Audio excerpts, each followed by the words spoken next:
নমস্কার। কবি শুভ দাশগুপ্তের লেখা কবিতা আমি সেই মেয়ে।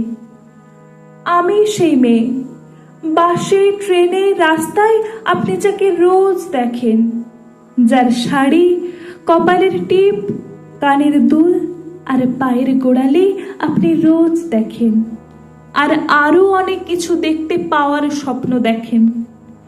স্বপ্নে যাকে ইচ্ছে মতন দেখেন, আমি সেই মেয়ে। বিহারের প্রত্যন্ত গ্রামে দিনের আলোয় যার ছায়া মাড়ানো আপনার ধর্মের নিষিদ্ধ, আর রাতের গভীরে যাকে বস্তি থেকে তুলে আনতে পাইক বরকন্দাজ পাঠান আপনি, আর সুসজ্জিত বিছানায় যার জন্য অপেক্ষায় অধীর হয় আপনার রাজকীয় লাম্পট্টু, আমি সেই মেয়ে। আমি সেই মেয়ে, আসামের চা বাগানে ঝুপড়ি কামিন বস্তি থেকে যাকে আপনি নিয়ে যেতে চান সাহেবী বাংলোয় মধ্যরাতে। ফায়ার প্লেসের ঝলসে ওঠা আলোয় মোদির চোখে দেখতে চান যার অনাবৃত শরীর, আমি সেই মেয়ে। রাজস্থানের শুকনো উঠোন থেকে পিপাসার জল আনতে যাকে আপনি পাঠিয়ে দেন 10 মাইল দূরে সরকারি ইঁদারায়, আর 20 মাইল হেঁটে ক্লান্ত বিধ্বস্ত যে রমণী ঘোড়া কাকে ঘরে ফিরলেই যাকে বসিয়ে দেন চুলার আগুনের সামনে আপনার রুটি বানাতে, আমি সেই মেয়ে। আমি সেই মেয়ে যাকে নিয়ে আপনি মগ্ন হতে চান গঙ্গার ধারে, কিংবা ভিক্টোরিয়ার সবুজে, কিংবা সিনেমা হলের নীল অন্ধকারে, যার চোখে আপনি এঁকে দিতে চান ঝুটা স্বপ্নের কাজল, আর ফুরিয়ে যাওয়া সিগারেটের প্যাকেটের মতো যাকে পথের পাশে ছুঁড়ে ফেলে আপনার ফুল সাজানো গাড়ির শুভ বিবাহ সুসম্পন্ন করতে ছুটে যায় শহরের পথে। কোণে দেখা আলোর গোধূলিতে একা দাঁড়িয়ে থাকা, আমি সেই মেয়ে।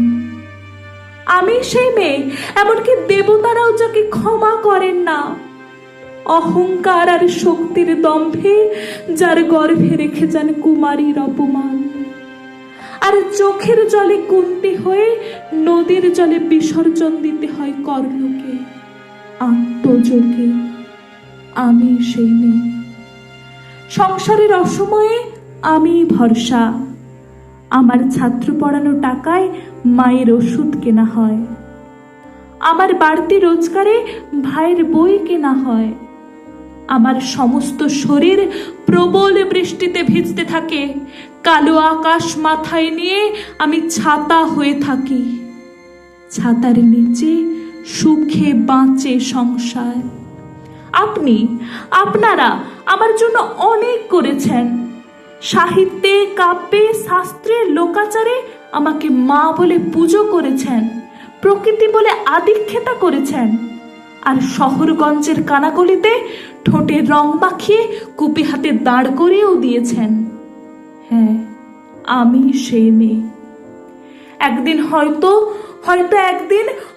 অন্য কোনো একদিন আমার সমস্ত মিথ্যে পোশাক ছুঁড়ে ফেলে দিয়ে আমি হয়ে উঠব সে অসামান্য। খোলা চুল মেঘের মতো ঢাকবে আমার খোলা পিঠ, দু চোখে জ্বলবে ভীষণ আগুন, কপাল ঠিকরে বেরোবে ভয়ঙ্কর তেজ ও রশ্মি, হাতে ঝলসে উঠবে সেই খড়গ, দু পায়ের উপরে বেঁচে উঠবে রণদুন্ধুবি, নৃশংস অট্ট হাসিতে ভরে উঠবে আকাশ। দেবতারাও আতঙ্কে স্তব্ধ হয়ে বলতে থাকবেন মহামেঘং প্রভাং ঘোরাং মুক্তকেশিং চতুর্ভুজাং কালিকাং দক্ষিণাং মুন্ডমালা বিভূষিতাং। বিভৎস দাবানলের মতো আমি এগোতে থাকবো, আর আমার এগিয়ে যাওয়ার পথের দুপাশে মুন্ডহীন অসংখ্য দেহ ছটপট করতে থাকবে। সভ্যতার দেহ, প্রগতির দেহ, উন্নতির দেহ, সমাজের দেহ। হয়তো আমি সেই মেয়ে, হয়তো বা। নমস্কার।